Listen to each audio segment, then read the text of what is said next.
Good afternoon to everybody in the MMI Speech Pathology Department. I'm Diane Radigan. I'm coming to you from the UNMC Organizational Development and Diversity Divisions of our Human Resources Department. I look forward to coming to see you this week, twice on Monday and Thursday, next week, sorry. And this week you are receiving this video so that you can debrief yourself on your individual results for your HBDI assessment. Following this intro, you will find a complete explanation of all of the results and an email attached with your individual results to explain all of your individual pieces. We will open up the meeting on Monday with Q&A about anything that you have questions on from these individual assessments. So make some notes and jot down your questions and bring them to the session on Monday. This video will take about 22 minutes. So thank you for investing your time, not only in taking the assessment, but also in watching this video to fully understand this tool so that we can move forward using it together as a team. Thank you, and please contact me if you have any questions. Take care.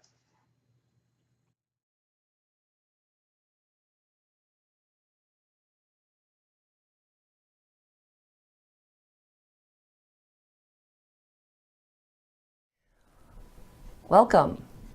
You are viewing the video to debrief your individual results for your Herrmann Brain Dominance Instrument assessment. So you should have received an email from me with your result packet attached. Please open that file so that we can review your individual results as I show you how Herrmann Brain Dominance Instrument can help us as a team to explore all of the different avenues of leaning into our strengths and becoming an excellent team together. I have been certified in this tool for about 4 to 5 years, and during that time I've debriefed hundreds and hundreds of individuals and teams both across the university system but also out in the broader public. And through this tool I have seen the ability for teams to be able to unlock true excellence in operating together. The first step of this process is for you to understand your individual profile.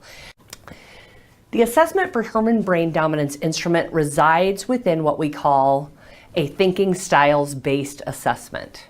There's a number of different assessments and they all measure different things and they all meet different needs. And this specific assessment, I want you to understand what it represents so that as you're looking at your results, you know exactly what we were measuring and how it compares to other assessments. So you know what it is and what it isn't. So for example, we have the sphere of what we call talent, interest, and career. In this sphere, this is where a lot of the assessments that you would be familiar with are called Gallup Strengths Finders, as well as a strong interest inventory. These are things that you give people when they're looking for different career alignments or talent interests, and they're trying to figure out where their strengths lie. These assessments very commonly only measure your strengths in a period of time when you take the assessment. So if you take this assessment now or you take it 10 years from now, you'll have different strengths that will arise off of that assessment. It's very good for helping you align what you're strong at with the career and industry that you're looking at going into. The second one is psychological. Here, very many of the assessments that people are familiar with are called Myers-Briggs, often referred to as an MBTI, or a Hogan inventory. These are assessments that are considered psychological tools, and the psychological inventories will give you a vast amount of data on yourself. It's a great way to look at your interactions with others when you are looking at these results to try to understand and elevate yourself within leadership. I highly recommend these when you're trying to take on additional responsibilities or roles that are above where you are today. Once again, with this assessment, it does change over time because it is psychological and alters with the experiences you've had in life. So if you take it today and you take it 10 years from now, you've got different results on that assessment to try to use as a resource. The second to last sphere is the behavioral. Behavioral is going to be much more indicated by how you interact with others. So one example would be the 360-degree evaluation. A 360-degree evaluation is where we survey 15 of your closest peers that you work with regularly, and then they send back their perceptions of how they perceive your behaviors. And then they go to a coach. All those perceptions go to a coach, and the coach debriefs you. You can see that this particular type type of an assessment is highly dependent upon the behaviors that others and the perceptions of others, your behaviors and how others see you. So this can change over time, obviously, because you would change who you were asking for that feedback. There's also other different types of behavioral assessments as well. We're going to talk today about Herrmann Brain Dominance Instrument, and it is a thinking styles-based assessment. When we talk about thinking styles-based, what we're referring to is actually the anatomy of your brain and how it works. When we do a Herrmann assessment, the way that it comes out is that we dissect your brain into the upper modes and the lower modes, the right side of the brain and the left side of the brain, and we take all of the functions within those spheres and measure them to see the preference of your brain for those specific activities. These assessments are different from some of the other ones in that they are grounded in the physiology of your brain, and therefore only change typically when the physiology of your brain changes. So if you start to have seizures or experience seizures, or you've had some type of brain surgery, we will see dramatic influxes in your results. But unless that happens, very commonly people will take this 10 years ago or 10 years from now and get almost the same exact results. Your brain loves what it loves. Even if you try to convince your brain that you love something else, you may gain a lot of skill within that category, but it's not like loving it. I'll give you the example of, for me, you'll see very soon the inside of my brain, and for me it's finance reports. Not my friend. I don't want to do them. So if I decided today that I was going to love finance reports and I put 3 years effort into becoming a finance report expert, I would definitely elevate my skill and my capability within that category. But if you ever came to me and say, do you love doing finance reports more than you love coaching, teaching, training? Will my brain ever get to that point? That's a good question mark. So what these assessments measure is what your brain loves to do, the things that it does automatically without you even asking it. You get asked a question, you get asked to design a project, you get asked to design a PowerPoint, and these things automatically kick in without you even asking it to do so. We're only going to give you things that you already know about your brain. It's not like we're going to reveal something to you about yourself that you don't know. It's just going to be in writing now, and putting it in writing allows you to now take ownership of it, go into your teams, and be able to share what people should lean on you more for and things that you're going to ask for help from them for. This really builds camaraderie within teams because we're building a consistent language for us all to use. And it's all surrounding our brains. All of us have them. All of us use them. This really is just about us using our brains. All right, now into the methodology of how to read the HBDI results.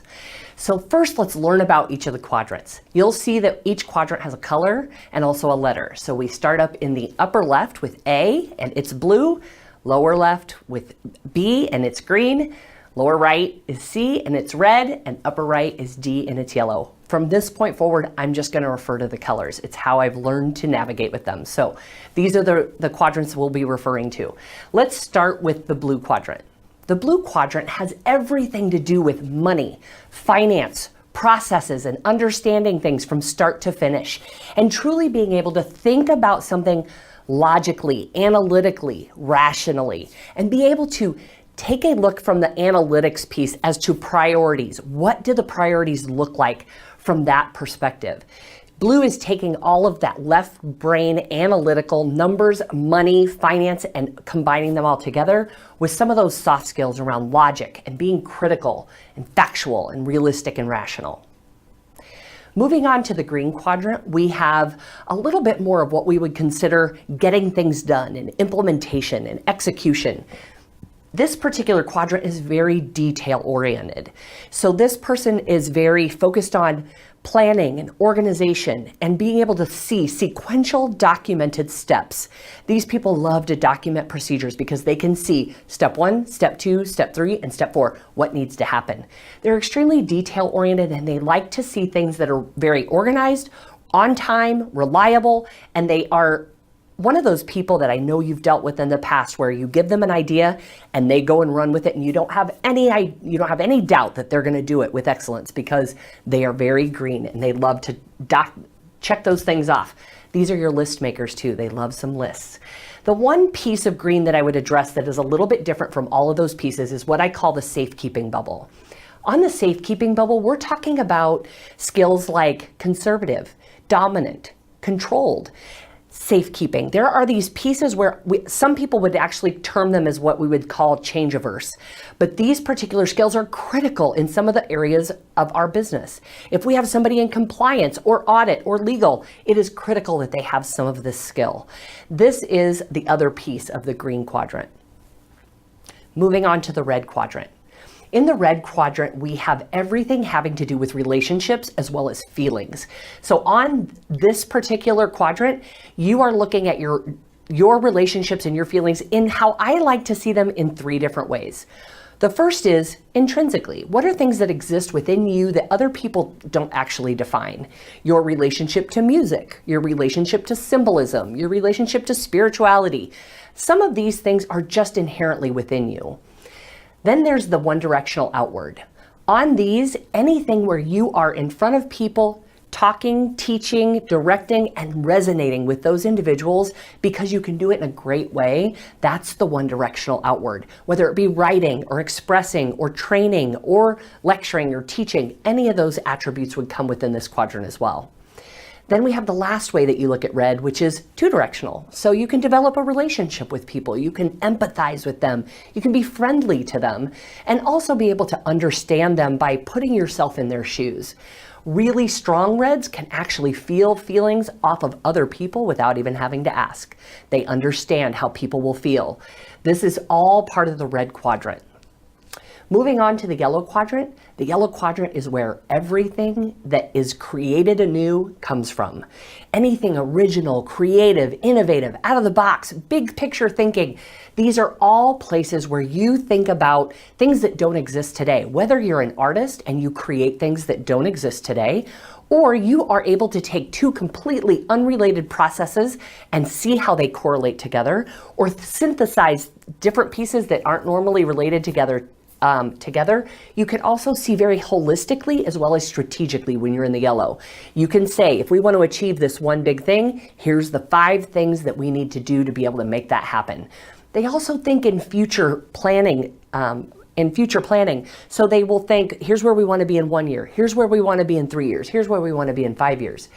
The other pieces that you will see here within yellow are having to do with visual. They are very visual.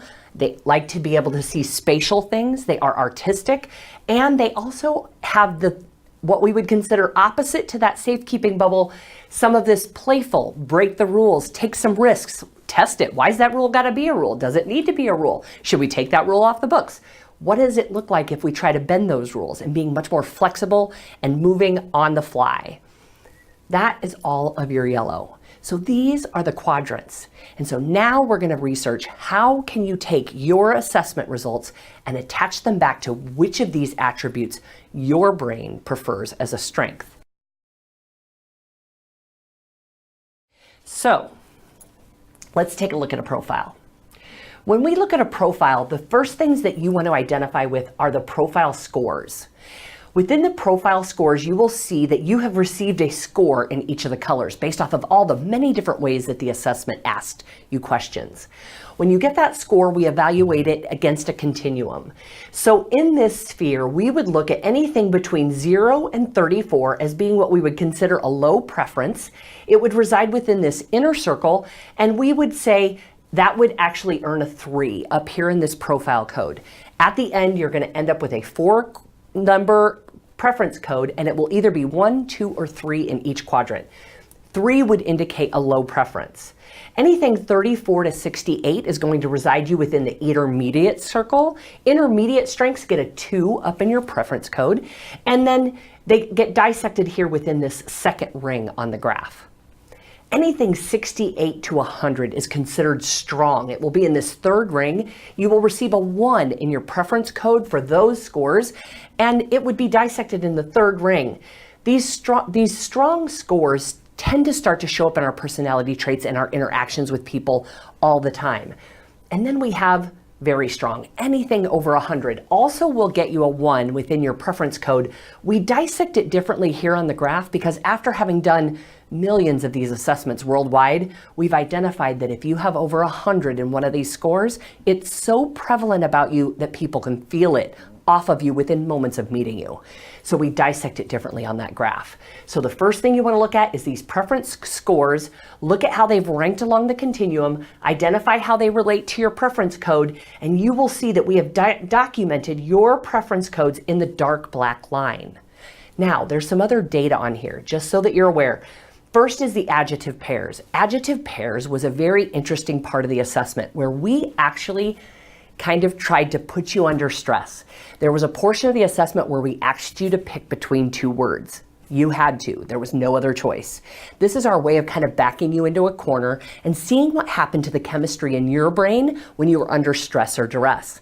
And in that situation, depending upon how you answered those adjective pairs, we were able to take your original profile and alter your under stress profile. So you will see a dotted line on your graph as well. That dotted line represents your under stress profile. Many times when I'm debriefing individuals, I look at their regular profile versus their under stress profile, and I say, tell me how that plays out in you. Very commonly, they will reflect each other. Like this one is not very different from the one in that they had originally. Probably when they get under stress or pressure, people identify that they actually seem like the same person. You will see individuals' profiles who veer very deeply into other colors. And I ask them, how does that play out in you? Do you make lists? Does that make you feel better? Do you cry? Does that make you feel better? Do you coach people? Does that make you feel better? Do you analyze? What is it that you do that makes you feel better when you start to get under that stress or pressure? It's highly, highly, highly helpful for you to reflect on that. So you have your under stress profile in the dotted line. You have your regular profile in the dark black line and all of your scores. You will see that there will also be percentages listed on the upper modes, lower modes, and the left and right brain. So let's take a look at a regular profile. This is the example of my brain. So I get to see inside of all your brains. So here's my brain. So this is my profile, and you'll see that I have about a 63 in blue, I have a 60 in green, I have 110 in red, and then I have a 81 in yellow. So when I look at this profile, it tells a lot of things about me. Obviously, I have a huge preference for the red. Thus the reason I'm teaching to you right now. Thus the reason I can express, communicate, do those relationship pieces to coach individuals. I also can see strategically. These are the pieces that are really strong on me. I'm not an artist. Don't ask me to design art. That's how you bring this profile to life, is identifying each of the quadrants and giving yourself what is it that makes you the green that you are, or the blue that you are, or the yellow that you are. I have some additional tools to help you with that, but I wanted you to be able to see a full profile. Now, the other piece that you will see in your profile packet is a additional sheet that gives some additional data on your profile. It looks like this. The second page of your profile data shows, we've reviewed all of these top numbers already. It shows key descriptors and work elements. This was where we asked you to rank the key descriptive properties of yourself and how people see you, and then also the things that you're strongest at work, the work elements. You ranked your work elements 5, 4, 3, 2, 1, 5 for the strongest and 1 for the lowest. And then you picked 8 key descriptors that describe you. So if you look at the words that you've picked here of the functions that you feel like you're the strongest at, you will get some great guidance on what your colors represent. But now that you have the full list on our little cluster diagram with all the bubbles and all the descriptors of all the colors, you can take this and go back to it and say, actually, I didn't think that I was really intuitive. I think I'm more strategic. Whatever it is, it's your job to bring this profile to life and truly take ownership of it and be able to explain. Hi, everybody. Thank you for watching that and for looking at all of your results. Now, I have a little bit of homework for you for when we get together. Please bring any questions or thoughts that you have about your assessment to the meeting on Monday. And secondly, I need you to really dig into your second page of results, which is the one with all the different colored boxes on it. You're going to be looking at your key descriptors and your work elements to try to identify those skills that your brain really gravitates towards and that you love. You're going to identify 2 of those things that you're going to share with the whole group when we get into the homework section.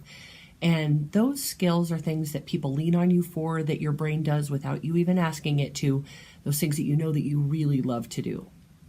And then in addition, you're going to share one of your biggest blind spots. So that thing that you really struggle with or that you just can't get the energy to do. Those are the things that you're going to be sharing when you get into the room. So make sure you give them some thought before we get there. And then we will see you next Monday and next Thursday. So let me know if you have any questions. Take care.